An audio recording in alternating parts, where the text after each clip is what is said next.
సమాజమే దేవాలయం, ప్రజలే దేవుళ్ళు అన్న సూక్తిని మొదటిసారిగా రాజకీయాలకు పరిచయం చేసిన మానవతావాది, నిరుపేదల జీవితాల్లో సంక్షేమ వెలుగులు నింపిన మహానీయుడు ఎన్టీఆర్ ఆదర్శమని బీజేపీ రాష్ట్ర అధ్యక్షులు దగ్గుపాటి పురంధేశ్వరి చెప్పారు.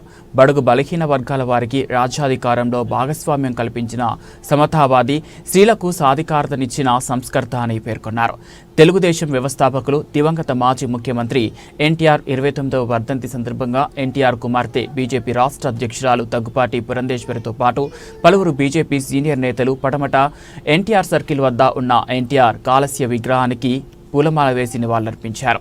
ఈ సందర్భంగా బీజేపీ రాష్ట్ర అధ్యక్షురాలు దగ్గుపాటి పురంధేశ్వరి మాట్లాడుతూ, యుగ పురుషుడు, విశ్వవిఖ్యాత నట సార్వభౌముడు అన్న నందమూరి తారక రామారావు 29వ వర్ధంతి సందర్భంగా ఆ మహానీయునికి ఘన నివాళి అర్పిస్తున్నామని పేర్కొన్నారు. ఎన్టీఆర్ అనేది ఒక పేరు కాదు, ప్రభంజనం.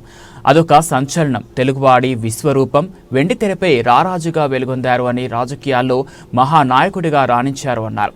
తెలుగుదనానికి ప్రతిరూపంగా నిలిచి తెలుగు జాతి ఆత్మగౌరవం, సామాజిక న్యాయం, ప్రజా సంక్షేమం అనే సిద్ధాంతాలపై సమాజమే దేవాలయం, ప్రజలే దేవుళ్ళని ఎన్టీఆర్ నినాదించారు అని చెప్పారు. కోట్లాది హృదయాల్లో కొలువైన తన తండ్రి తనకు నిత్య స్ఫూర్తి అని చెప్పారు. నందమూరి తారక రామారావు గారి 29వ వర్ధంతి, మరణం లేని జననం వారిది అని చెప్పి నేను గట్టిగా విశ్వసిస్తున్నటువంటి మాట. ఎందుకంటే ఏ రంగంలో వారు కాలు పెట్టినా కూడా ప్రభంజనం సృష్టించడం మాత్రమే కాకుండా ఆ రంగం మీద చెరగని ముద్ర వేసినటువంటి మహనీయులు నందమూరి తారక రామారావు గారు.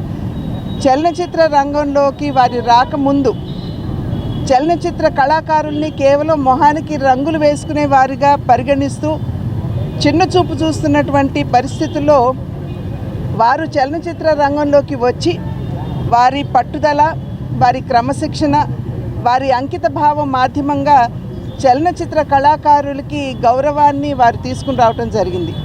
అది మాత్రమే కాకుండా ఇప్పటికీ సైతం, ఈ రోజుకి సైతం, ఈ క్షణానికి సైతం రాముడన్నా, కృష్ణుడన్నా, రావణాసుడన్నా, దుర్యోధనుడన్నా ముందుగా గుర్తుకు వచ్చేది, మన కళ్ళ ముందు కట్టినట్టు కనపడేది వారి రూపమే. అదేవిధంగా ప్రజా జీవితంలోకి వచ్చిన తర్వాత అధికారం అన్నది కేవలం అధికారం చెలాయించడానికి మాత్రమే కాదు, అధికార మాధ్యమంగా ప్రజాసేవ ఏ విధంగా చేయవచ్చు, నిజమైనటువంటి సంక్షేమాన్ని ప్రజలకు అందించినటువంటి మహనీయులు నందమూరి తారక రామారావు గారు.